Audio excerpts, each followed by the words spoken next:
Chapter 10 that is tables hyperlinks and forms in HTML. Students, इसके पहले हमने HTML के बारे में पढ़ा हुआ है, हमें ये बेसिक स्ट्रक्चर के बारे में पता है। अब हमने क्या करना है, एक टेबल को क्रिएट करना है। आप पेज नंबर 125 में देखेंगे टेबल का जो सिंटेक्स है वो इस तरह से है, टेबल है ना, एंटर प्रेस किया, इसके बाद टीआर है,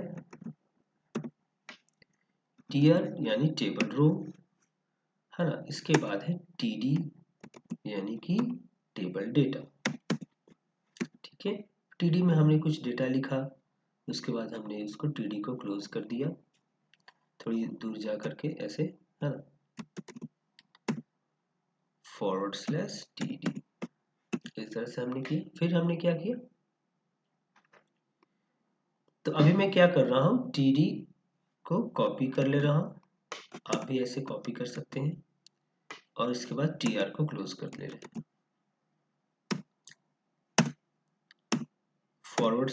/टीआर। ठीक है, इसके बाद हमने टेबल को क्लोज कर लिया। तो अभी क्या है, हमने देखिए, आप तो ये चीज अच्छे से समझ रहे हैं बॉडी तक। फिर इसके बाद क्या है, टेबल, हमने टेबल को क्रिएट करना है। तो टेबल ऐसे, पहले टेबल को ओपनिंग टैग है, टेबल क्लोजिंग टैग है, तो इसके बीच में ही टेबल बनेगा। हमने टेबल लिखा तो टेबल बन जाएगा। अब टीआर है, टीआर मतलब टेबल का रो, तो टीआर कहने का मतलब हम एक टेबल का रो क्रिएट कर रहे हैं, और उसमें टेबल डेटा, दो टेबल डेटा है इस तरह से। इसमें टेबल हेडिंग भी होता है, इसे भी हम समझेंगे। ठीक है, अभी हम क्या करते हैं, इस फाइल को सेव करते हैं। फाइल में गए, सेव किया। पहली बार सेव और save as same to same होता है, और हमने अपनी आपको बताया है कि एक पर्टिकुलर ड्राइव में और एक पर्टिकुलर फोल्डर बना करके हम उसमें सारा डेटा सेव कर रहे हैं। तो हमने इस टेबल टेबल टेबल रखा नेम इसका, फाइल का .html। ठीक है, यहाँ पे ऑल फाइल्स कर दिया और सेव कर दिया। ठीक है, ये टेबल का फाइल सेव हो गया। अभी क्या करना है, हम इस फाइल को ओपन करके देखेंगे कि ओपन होने के बाद वो कैसे दिखता है। ठीक है, डी ड्राइव में गया, माई एचटीएमएल है, यहाँ पर आपको टेबल दिख जाएगा। ये रहा टेबल, हमने इसे ओपन किया, अब ये खुल गया। देखिए यहाँ पे कुछ भी नहीं है, बस ये दो डॉट्स दिख रहे हैं। अब हम इस चीज को आगे समझते हैं। आप पेज नंबर 124 में देखिए, parts of a table. There are 3 parts in table, that is rows, column and cells. आपको पता है रोज क्या होते हैं, जो हॉरिजॉन्टल लाइंस होते हैं वो रोज होते हैं, उसमें जो रिकॉर्ड्स रहते हैं वो रोज रहते हैं। कॉलम्स क्या होते हैं, जो वर्टिकल लाइंस होते हैं उन्हें कॉलम्स कहते हैं। और सेल्स क्या होते हैं, यदि कोई बॉक्स बनता है तो उसे हम सेल कहते हैं। एक बहुत ही सिंपल है, जो कि एक्सेल के जैसा ही है। अब हम टेबल में कैसे बनाते हैं, सॉरी, एचटीएमएल में टेबल कैसे बनाते हैं, उसके लिए क्या है, टेबल रो और टेबल डेटा। देखिए हमने यहाँ पर क्या है, टेबल डेटा, डेटा लिखा है। यदि मान लीजिए यहाँ पर हमने आपके बुक का एग्जाम्पल लेते हैं। ठीक है, तो टेबल डेटा, हमने टेबल डेटा के अंदर क्या लिख दिया, मॉर्निंग लिख दिया, मॉर्निंग लिख दिया। ठीक है, और दूसरा जो टेबल डेटा है उसमें हमने क्या लिख दिया, मंडे वेंसडे फ्राइडे, ऐसे लिख दिया, मंडे वेंसडे और फ्राइडे, ऐसे लिख दिया। तो अभी क्या होगा, ये जो टेबल डेटा है, ये डेटा जो है हमारा दिखने लगेगा। यहाँ पर फाइल में गया, सेव किया और रिफ्रेश किया, देखिए यहाँ पे डेटा हमें दिखने लगा। ठीक है, पर अब बात ये आती है कि ये हमें टेबल जैसा क्यों नहीं दिख रहा है, क्योंकि हमने इसमें टेबल का हेडिंग नहीं दिया है। तो जब भी एक टेबल रो बनाते हैं, तो टेबल रो के पहले हम एक, सॉरी, टेबल रो जब हम बनाते हैं पहला रो, तो क्या आपको रो क्या है, हॉरिजॉन्टल है। तो रो जो होता है, पहला रो बनाते हैं उसमें टेबल हेडिंग देते हैं। तो देखिए हम यहाँ पर एक टेबल रो बना रहे हैं, इसके लिए आपको टीआर लिखना है। ठीक है, इस तरह से समय बचाने के लिए हम कॉपी पेस्ट कर ले रहे हैं। ये टेबल रो हो गया, हमने क्रिएट किया। टेबल डेटा, यहाँ पे टेबल हेडिंग हो जाएगा। ठीक है, और यहाँ पर भी टेबल हेडिंग हो जाएगा, सेम टू सेम। यहाँ पे भी हमने उसको कॉपी पेस्ट कर लेंगे। तो पहला वर्ड क्या है, टेबल हेडिंग हमने जो बुक में लिखा वो है मीटिंग। ठीक है, हमने इसे स्मॉल में लिखा है तो स्मॉल दिखेगा, यदि कैपिटल में लिखेंगे तो कैपिटल दिखेगा, ये भी मैं आपको बता देता हूँ। मीटिंग है, इसके बाद डेज, DAYS, डेज लिख दिया।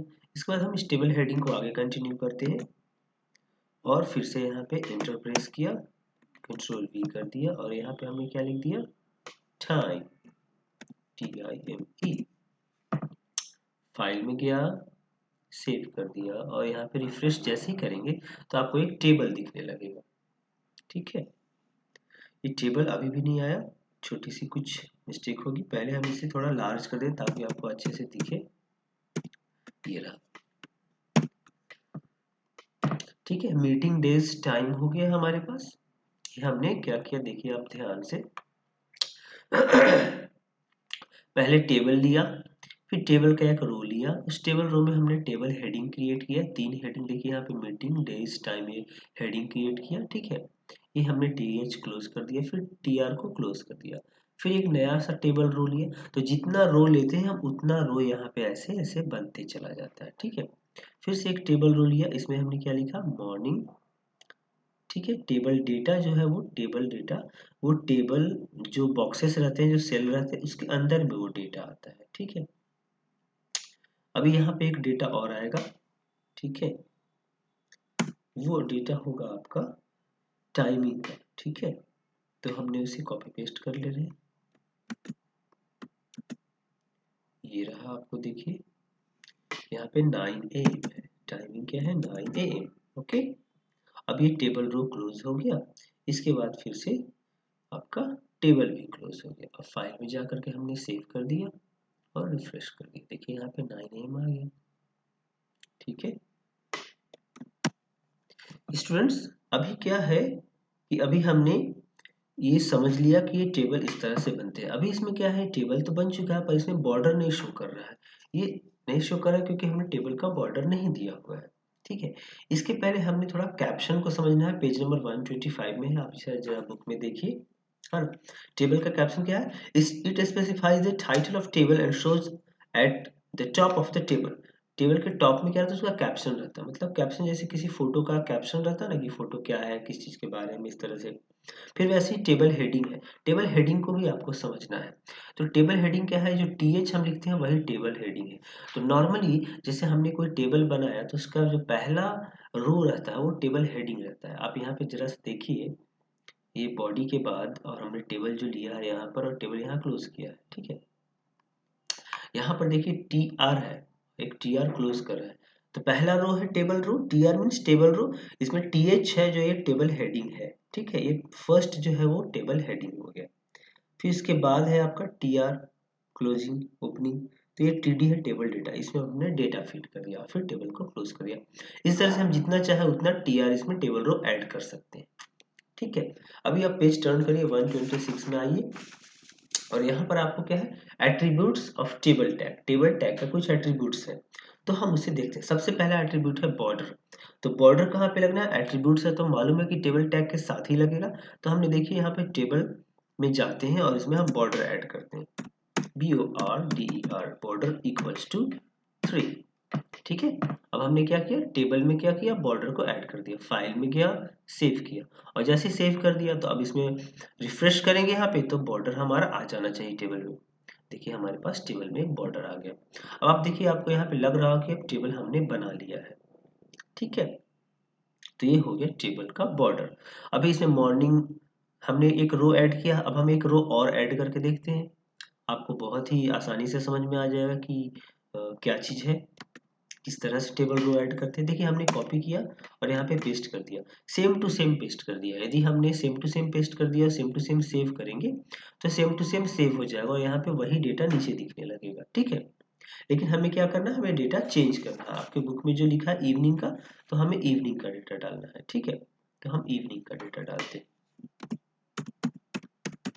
इवनिंग, और ट्यूसडे थर्सडे सैटरडे, इसमें क्या है डेट, ट्यूसडे थर्सडे और Saturday, Tuesday Thursday and Saturday. Timing क्या है, 4 PM, ये जो 9 AM था वो क्या हो गया, 4 PM।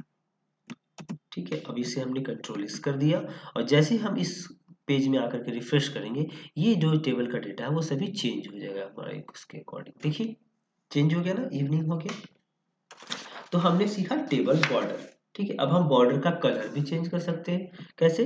टेबल लिखा, बॉर्डर लिखा, फिर उसके बाद स्पेस देकर लिखेंगे border colour equals to red, ठीक है। फिर से लिखिए, ये हमने लिखा, स्पेस दिया, लिखा BORDER border colour COLOR equals to red, ठीक है।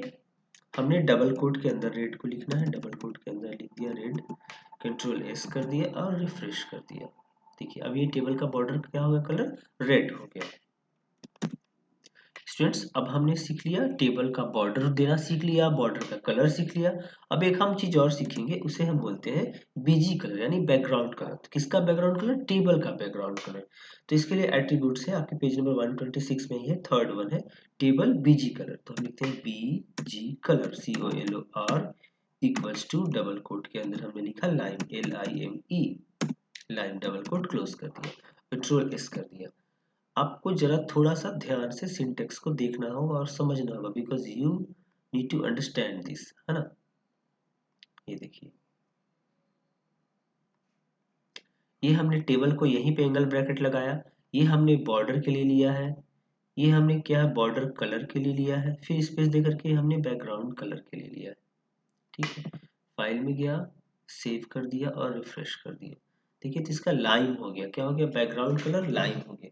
आप कोई और कलर भी कर सकते हैं खुद से, आप जैसा चाहें वैसा कलर कर सकते हैं, है ना। AQUA एक्वा कलर कर सकते हैं, कंट्रोल S कर दिया, सेव कर दिया, देखिए, है ना। आप और भी कोई कर सकते हैं, येलो कर सकते हैं, कंट्रोल S कर दिया, सेव कर दिया, देखिए आपका चेंज हो जाएगा, ठीक है। तो स्टूडेंट्स इस तरह से इसके और भी एट्रीब्यूट्स को आप अप्लाई कर सकते हैं। इसके लिए सिंटेक्स आपके बुक में लिखा हुआ है, आपको थोड़ा सा प्रैक्टिस करना है और इस तरह से आप इसको अप्लाई कर सकते हैं। स्टूडेंट्स हमने सीख लिया border, border colour, BG colour. इसके बाद है बैकग्राउंड। जैसे हमने कोई इमेज इंसर्ट किया था, ठीक वैसे आप बैकग्राउंड में इमेज भी इंसर्ट कर सकते हैं, किसमें, टेबल के, है ना। This attribute will set a picture as the background of the table, table के बैकग्राउंड में वो इमेज आ जाएगा, ठीक है। इसके बाद है सेल स्पेसिंग।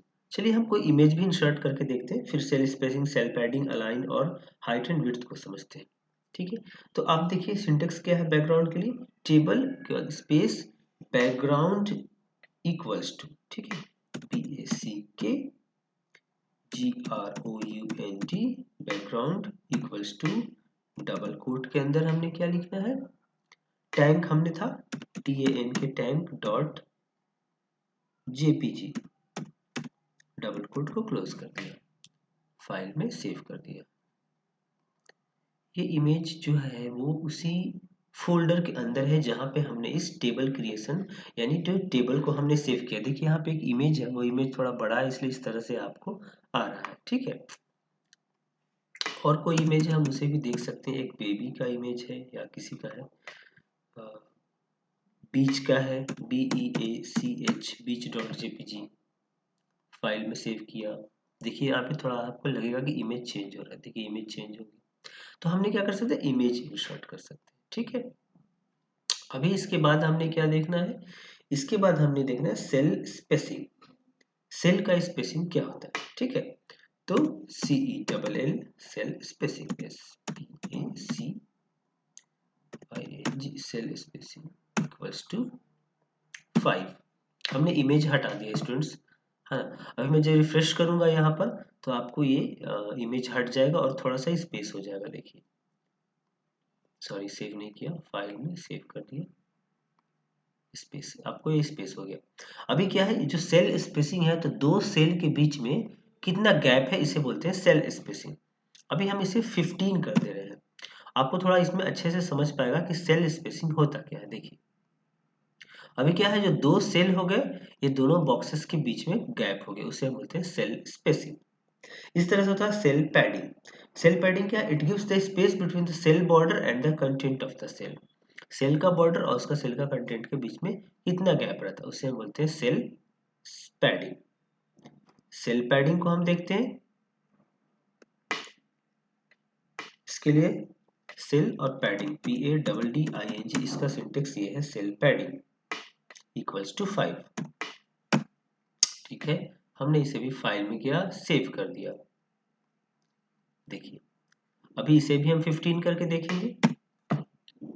फाइल में गया, सेव कर दिया, स्पेस बढ़ाया, देखो अभी ये बॉक्सेस तो बॉक्स के बीच में गैप नहीं है, पर सेल पैडिंग मतलब जो ये बॉर्डर है बॉक्स का उससे सेल के बीच में ये गैप बढ़ गया, इसे होता है सेल पैडिंग। इसके बाद है अलाइनमेंट, है ना। इस सेल पैडिंग को हम 5 ही छोड़ देते हैं, कंट्रोल एस रिफ्रेश करते हैं। ठीक है, अब है अलाइनमेंट। आपको मैं फुल पेज पे दिखा रहा हूँ कि अलाइनमेंट क्या होता है। देखिए ये वेब पेज है, इसमें बाय डिफॉल्ट किस तरफ है, ये लेफ्ट साइड है। ठीक है, जब हम अलाइनमेंट चेंज करेंगे तो राइट साइड या सेंटर या जस्टिफाई हम इसे कर सकते हैं। ठीक है, सेल पैडिंग मैं हटा दे रहा हूँ। अलाइनमेंट देखिए आप, है ना। टेबल के बाद क्या है, align, ALIGN, table align equals to right, क्योंकि हमारा लेफ्ट में तो था ही, हम उसे राइट कर दे रहे हैं। ठीक है, हमने क्या लिखना है, राइट को डबल कोट के अंदर लिखना है। ऐसे लिख दिया, कंट्रोल एस कर दिया और सेव कर दिया, कंट्रोल एस सेव कर दिया, इसे फुल पेज किया, रिफ्रेश करेंगे, देखिए टेबल राइट साइड चला गया, टेबल राइट साइड चला गया। यदि हमें सेंटर में रखना है तो हम सेंटर कर सकते हैं, CNTER। देखिए जहाँ पे राइट लिखा है यहाँ पे सेंटर लिख दीजिए, CNTER। ओके, फाइल में गए, सेव कर दिया, फुल पेज किया, आप देखिए रिफ्रेश करने पे टेबल सेंटर में आ जाएगा। सो इस तरह से हम एडजस्ट कर सकते हैं। इसके बाद है हाइट एंड विड्थ, है ना, ये भी आप खुद से ट्राई करके देखेंगे। इसके बाद है attributes of TD tags. TD tags जो है वो टेबल डेटा बोलते हैं। टेबल डेटा का कुछ अलाइनमेंट है, विड्थ है, बीजी कलर है। ठीक है, हम आपको एक करके दिखाते हैं। आपको टेबल बॉर्डर 3 हो गया, है ना। इसके बाद BG colour, BG colour equals to हमने ले लिया लाइन। ठीक है, कंट्रोल एस, ये मैं आपको समझाने के लिए ऐसे करूँ। ये हमने एक टेबल बना लिया। ठीक है, ये क्या है, TD मतलब टेबल डेटा जो है, टेबल डेटा मतलब कोई भी एक डेटा, जैसे हमने चाहे इवनिंग को या किसी एक को थोड़ा कलर करना चाहते हैं, या 4 PM है, किसी एक को कलर करना चाहते हैं, तो हम इवनिंग को चाहते हैं कि ये जो है इसके बैकग्राउंड में पिंक कलर हो या कोई और अलग कलर हो। ठीक है, तो वो टेबल डेटा का डेटा में एप्लीकेबल होगा। तो जैसे इवनिंग आ गया, अब TD आ गया, तो TD में फिर स्पेस दिया और हमने यहाँ पे क्या लिखा, बीजी colour, BG colour COLOR, BG colour हो गया इक्वल्स टू। ठीक है, डबल कोट के अंदर हमने क्या लिख दिया, इक्वा, AQUA, इक्वा लिख दिया, डबल कोट क्लोज कर दिया, फाइल में सेव कर दिया। अब हम जब रिफ्रेश करेंगे तो ये इवनिंग का जो बैकग्राउंड कलर हो जाएगा, बीजी कलर में बैकग्राउंड कलर वो क्या हो जाएगा, एक्वा। देखिए ये चेंज हो गया। इसे आपको रेड करना है, पिंक करना है, कुछ भी आप कर सकते हैं। पिंक कर दिया, कंट्रोल एस, देखिए, है ना। ऑरेंज भी कर सकते हैं, जो भी आप चाहें, जैसा रिक्वायरमेंट हो आपकी वैसा कर सकते हैं। जैसे हमने टेबल के बारे में समझे एट्रीब्यूट्स को, सेम टू सेम वैसे ही टेबल डेटा यानी TD का भी एट्रीब्यूट्स एप्लीकेबल होगा। स्टूडेंट्स आप इसको खुद से ट्राई करेंगे, खुद अपने साथ में। अब हम इसके बाद थोड़ा आगे चलते हैं। स्टूडेंट्स पेज नंबर 128 में है आपका col span and row span. ठीक है, अब हम उसे समझते हैं। कॉल स्पैन और रो स्पैन क्या होता है, जैसे कभी ऐसी जरूरत पड़े कि हमें इन दो टेबल्स को, इन दोनों बॉक्सेस को आपस में मर्ज कर देना है और नीचे कुछ और उसका डिटेल रखना है। इस तरह का आपका देखिए पेज नंबर 128 में आपका एग्जाम्पल दिया हुआ है। मैं यहाँ पे आपको प्रैक्टिस करके दिखा रहा हूँ कि किस तरह से होगा। तो ये टेबल हेडिंग में होगा। तो टेबल हेडिंग हमने क्या लिया, मीटिंग। तो TH के पास ही हमने क्या लिखा, row span, ROWS, row span equals to 2। अब आप पूछेंगे रोज पेन और कॉल स्पेन होता क्या है। तो रोज का मतलब होता है जो हॉरिजॉन्टल लाइन है। तो रोज में मान लो क्या है, रोज का जो पेन 2 कर दिया, मतलब कि दो रोज आपस में मिल जाएंगे। ठीक है, ये जो मीटिंग यहाँ तक है वो मॉर्निंग तक, यहाँ तक नीचे तक में वो आ जाएगा। ठीक है, अब हमने इसे लिख दिया TH के में रोज पेन 2, फाइल में गया, सेव कर दिया। आप इसे रिफ्रेश करिए, देखिए मीटिंग क्या है, मतलब दो रोज को इसने कवर कर लिया। रोज पेन, कॉल स्पेन क्या है, उसमें दो कॉलम्स को हम मर्ज कर लेंगे। ठीक है, अभी हमने मीटिंग को ऐसे ही छोड़ दे रहे हैं, जो हमने रोज पेन को मर्ज किया हुआ है। आप इसे समझ गए, एक बार बुक से पढ़ेंगे तो आप बहुत आसानी से समझ जाएंगे। और इसे रोज पेन को हमने डिलीट कर दिया, फाइल में सेव कर दिया, फिर से वापस इसे पहले जैसा ले आए। ये रोज मतलब मीटिंग और मॉर्निंग एक ही रोज में आ गए, बाकी सब शिफ्ट हो गए। उस तरह से हम यदि डेज में जाते हैं और यहाँ पे हमने कॉल स्पैन करते हैं, COLS colspan, PAN pan equals to 2। यदि कॉल स्पैन 2 करते हैं तो 2 कॉलम हो जाएंगे, मतलब ये जो डेज और टाइम है ना, ये दोनों ही कॉलम में ये डेज एक्सपेंड कर जाएगा। एक्सपेंड डेज जो है यहाँ से यहाँ तक एक्सपेंड कर जाएगा। हमने इसे कॉल स्पैन इक्वल्स टू 2 कर दिया, फाइल में सेव कर दिया, यहाँ रिफ्रेश कर दिया। देखिए ये डेज और टाइम कैसे है, ये डेज का जो कॉलम था अब ये दोनों में एक्सपेंड कर गया और टाइम इधर अलग हो गया। यदि हमको कभी जरूरत पड़े तो हम इस तरह से भी कर सकते हैं। सो स्टूडेंट्स, इसके बाद अब हम सीखेंगे हाइपरलिंक्स इन HTML। स्टूडेंट्स अब हमें सीखना है हाइपरलिंक्स इन HTML। पेज नंबर 129 में है आपका हाइपरलिंक्स। हाइपरलिंक क्या है, मतलब जैसे हमने सिंटैक्स है, हमने इसे नोटपैड में लिखा, पर हमारा जो वेब पेज है, इस वेब पेज में ही कहीं ना कहीं पे कोई लिंक रहेगा। उस लिंक पे हम क्लिक करेंगे तो हमने कोई और पेज, कोई और डॉक्यूमेंट या कोई और वेबसाइट या कहीं और कुछ खोल सकते हैं। जैसे आपने मोबाइल में आप देखते होंगे, कहीं पे आप टच करते हैं कुछ और खुल जाता है, क्वेश्चन दिखने लगता है या ID पासवर्ड डालने का आ जाता है। इस तरह का जो कुछ भी होता है ये सब हाइपरलिंक्स में होता है। तो हम इसे ही आज समझेंगे, ठीक है। और आप इस बुक को, इस चैप्टर को जरूर से पढ़ेंगे। हाइपरलिंक्स में देखिए 3 चीजें हैं, एट्रीब्यूट्स है ना, इसमें HREF है ना, हाइपर टेक्स्ट रेफरेंस। HREF, ये जो है एक मतलब हो गया एंकर टैग, और HREF क्या होगा, हाइपर टेक्स्ट रेफरेंस। तो ये किस तरह से काम करता है आप जरा इसे देखेंगे। तो हम पहले हाइपर टेक्स्ट का रेफरेंस देते हैं, फिर उसका एक नेम देते हैं। इसका सिंटेक्स इस तरह से होता है, देखिए पहले हमने लिखा A, फिर स्पेस दिया, HREF इक्वल्स टू, हमने क्या दे रहे हैं यहाँ पर, एक इमेज दे रहे हैं, ठीक है, TANK टैंक डॉट JPG, ठीक है। हमने इस टैंक का इमेज ले रहे हैं यहाँ पर, ठीक है। अभी अब क्या है कि ये जो हमने इमेज लिया हुआ है, ये हमारा उस फोल्डर में ही है जिसमें कि हमने ये वर्ड का फाइल रखा है, या फिर जिसमें हमने टेबल क्रिएशन, ये जो हमने टेबल बना रहे हैं, ये सब एक ही फोल्डर के अंदर, इसलिए आसानी से ले लेगा, ठीक है। आप इसको डबल कोट के अंदर भी रख सकते हैं, कोई प्रॉब्लम नहीं है, रख दिया।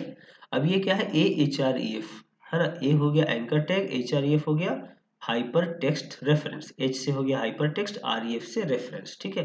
अब इसके बाद हमने इसका एक नेम देते हैं, है ना, और इसका एक टारगेट भी है, attribute. Target attribute is used with frames and defines where to open the documents या URL specified in AHREF attributes.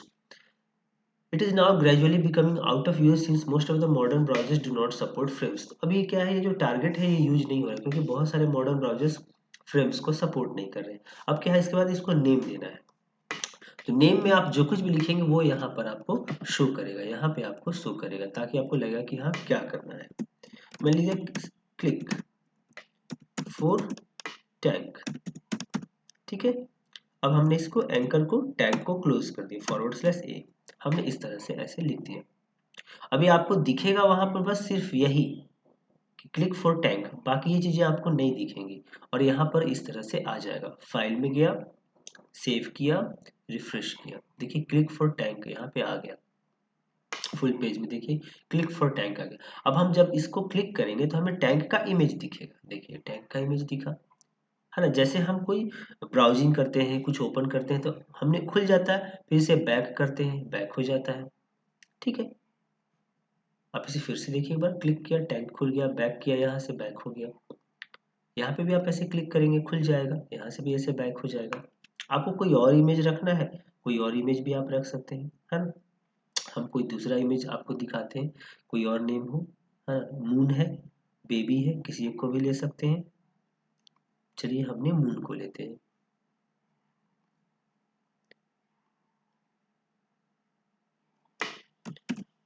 moon.jpg, file में गया, सेव कर दिया, यहाँ रिफ्रेश किया और क्लिक किया, देखो ये मून आ गया, ठीक है ना, है ना। One small step for man, one giant leap for man का, नील आर्मस्ट्रॉन्ग।